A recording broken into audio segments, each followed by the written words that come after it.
If you're doing business today, anywhere in the world really, you know the feeling. That constant, almost background hum of potential disruption in your supply chain. That's unavoidable now, isn't it? Absolutely.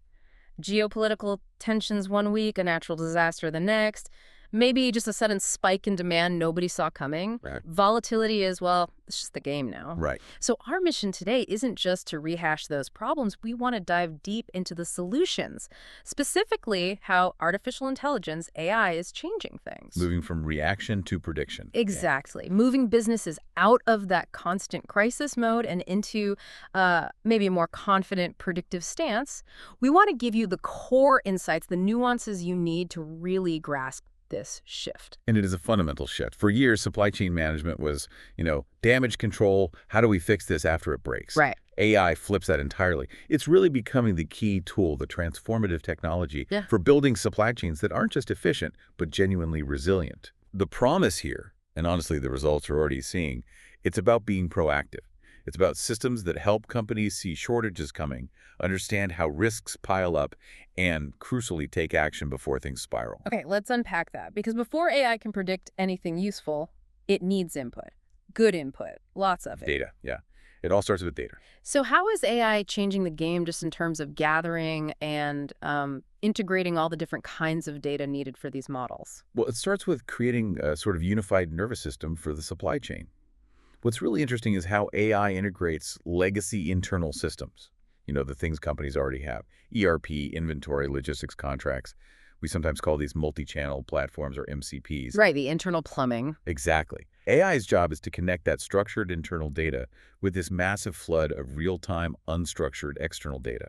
Think global news feeds, social media trends, even satellite images or sensor data from specific locations. Wow, okay. So it's not just like connecting two databases. It's pulling in potentially thousands of live streams from all over the world, all running at different speeds, different formats. Precisely. It's like it's constantly taking the pulse of global risk, listening everywhere. And the magic that makes this ocean of data actually usable is sophisticated cloud orchestration. Cloud orchestration. Tell me more about that. So AI doesn't just hoover up all this data, raw logistics reports, weather forecasts, trade policy shifts. Platform data, it cleans it, structures it, and integrates it into a single scalable system in the cloud. Okay. So it imposes order on the chaos. Yes. And that orchestration is vital. It means the insights aren't locked away somewhere. They're available in real time across the globe.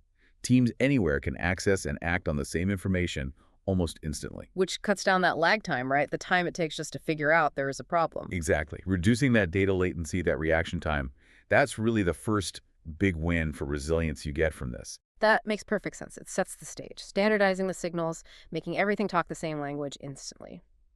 Okay, so once you have all this clean, unified data humming away in the cloud, ready to go, now we get to the prediction part, the engine room, as you said. Yeah. Let's dive into the specific AI techniques. What tools are actually doing the forecasting, spotting disruptions before they, officially happen? There are really two core techniques driving this predictive layer. First up are sentiment analysis modules. Sentiment analysis, like reading the news? Sort of, but on a massive scale. It's not just headlines of major papers. These modules scan an incredible breadth of sources: global news, financial blogs, regional social media, even public regulatory filings. They're gauging the real-time market sentiment, the stability, the mood. The mood. So the AI is literally assessing how anxious the world is about a certain region or commodity, looking for signals humans might miss just because there's too much noise. Precisely that. Yeah. It's hunting for those subtle early warnings. Maybe political friction that hasn't boiled over yet, or early reports on weather patterns suggesting a future drought that could hit raw materials. Okay. By analyzing the tone, is it getting more negative? And also the sheer volume and speed of coverage around specific risks. AI can flag potential shortages, sometimes weeks before they actually impact trade or production. It's quantifying risk by spotting that rising anxiety. That's powerful, just listening to the global conversation. But spotting anxiety is one thing. Modeling how risks connect is another, right? Like, if that port shuts down in Asia, how does that increase the specific risk for my supplier in Europe who relies on it? Exactly. And that's where the second key technique comes in: Bayesian networks and advanced probabilistic modeling. Okay, Bayesian networks. Sounds complex. It is, but the concept is key. We move from just spotting a risk signal to actually calculating the likely consequences and dependencies. Bayesian networks are essentially maps of probabilities. They're designed to handle uncertainty and, crucially, how different risks influence each other. So it maps the chain reaction. You got it. Global supply chains are like these incredibly complex webs of connected risks. AI uses advanced machine learning tools, frameworks like Pyro, for example, which is built for this kind of deep probabilistic programming to construct these networks.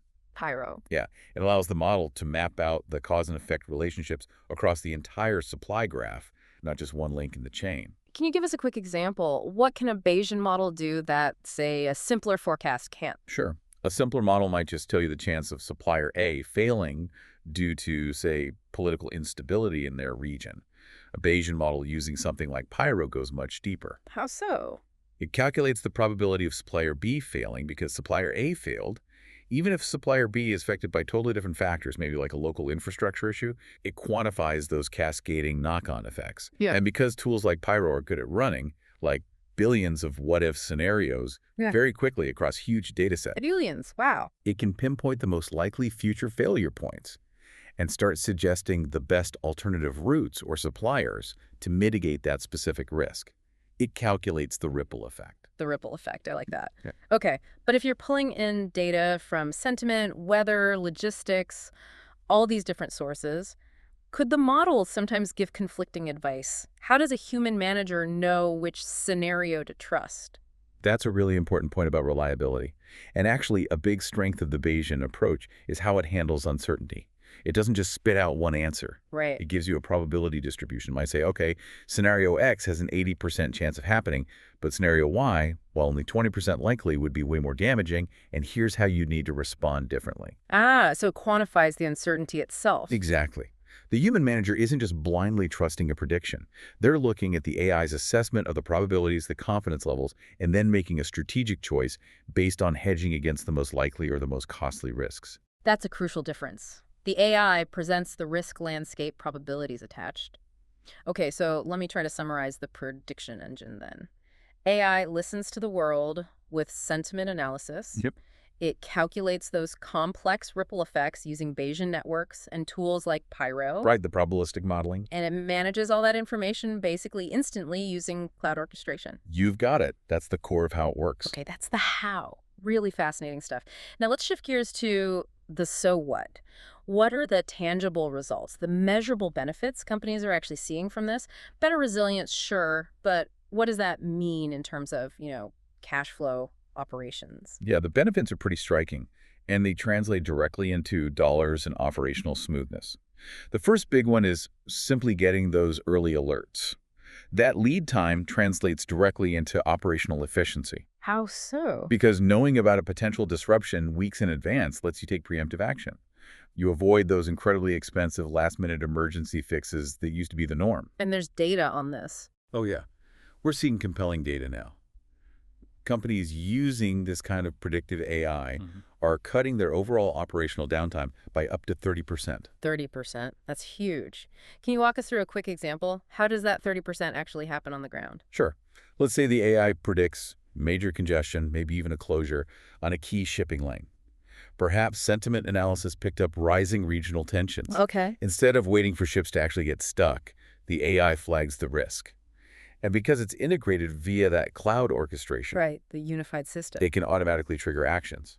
Maybe adjusting production schedules for goods using that route, perhaps ordering certain inventory a bit earlier, or even starting the process to reroute high-priority shipments to different ports or maybe even air freight, all before the disruption actually hits. Ah, so that lead time is gold. It avoids the massive delays and penalties later. Precisely. Days or weeks of lead time can make all the difference. Yeah. And that ability to dynamically reroute, that ties directly into the next big benefit, alternative sourcing. Which we touched on with the Bayesian networks. Exactly. Because the AI has already modeled those complex dependencies, it doesn't just tell you there's a problem. It can very quickly identify viable alternative suppliers or logistics routes. And not just identify them, but assess them too, like check their track record, capacity, pricing. Yes, in near real time. It looks at historical performance, current availability, cost implications. This rapid informed switch minimizes those crippling financial hits and operational breakdowns when your main supplier suddenly goes dark. That sounds like the definition of resilience, really, maintaining continuity. It really is.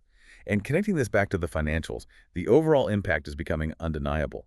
Some recent findings show businesses using AI specifically for supply chain risk management have cut their disruption-related costs by as much as 20%. 20% reduction in costs related to disruption. Wow. Where do those savings mainly come from? Is it just avoiding expensive last-minute shipping? That's part of it, but it's broader.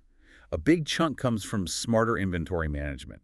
You don't overstock just in case, if you have more confidence in your supply flow. Right. Less capital tied up. Exactly. Plus, avoiding those emergency logistics fees, avoiding penalties for late deliveries. When you consistently sidestep those crisis costs, that 20% saving starts to look less like an efficiency gain and more like a strategic imperative. Yeah, numbers like 20% cost reduction, 30% less downtime. That's the kind of thing that forces an entire industry to adopt a technology. It stops being a nice to have and becomes standard practice. Absolutely. We're seeing those significant cost reductions now, and adoption is definitely accelerating, and frankly, it has to. Global trade isn't getting any simpler. Yo, kid. Climate risks, geopolitical instability, these factors are multiplying. The need for precise forecasting and increasingly automated responses is only going to grow.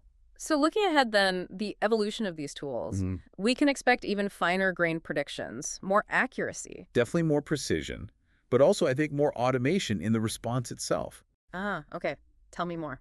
Well, advancements in the underlying machine learning, like continuing work on frameworks like Pyro for even better handling of uncertainty, will drive that precision. Makes sense. And that reliable cloud orchestration layer remains critical. It ensures companies can keep integrating more and more diverse data sources, news, satellites, IoT sensors, you name it, without drowning their human teams in admin. Right.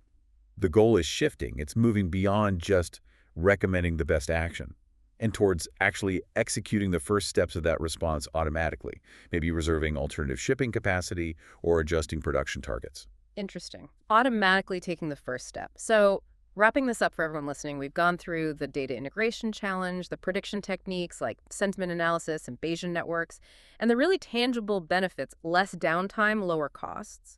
Yeah, the core message is pretty clear. It really feels like AI is fundamentally changing the landscape, setting the stage for a much more resilient, much more efficient future for global supply chains. We're moving out of the age of reaction and into the age of anticipation. That really sums up what the sources are pointing towards. Now, maybe one final thought for you to chew on as you think about this shift. Okay. If AI gets this good at prediction, truly hyper-predictive, and the goal becomes automating those initial responses, booking the alternative truck, shifting the factory schedule, what happens to the role of the human supply chain manager? Good question. Does AI eventually handle not just the prediction, but effectively the entire response too? Does the human role shift almost entirely to strategic oversight, maybe ethical checks, basically validating decisions that are being made autonomously at machine speed? It really makes you wonder about the future balance between human judgment and automated execution and logistics.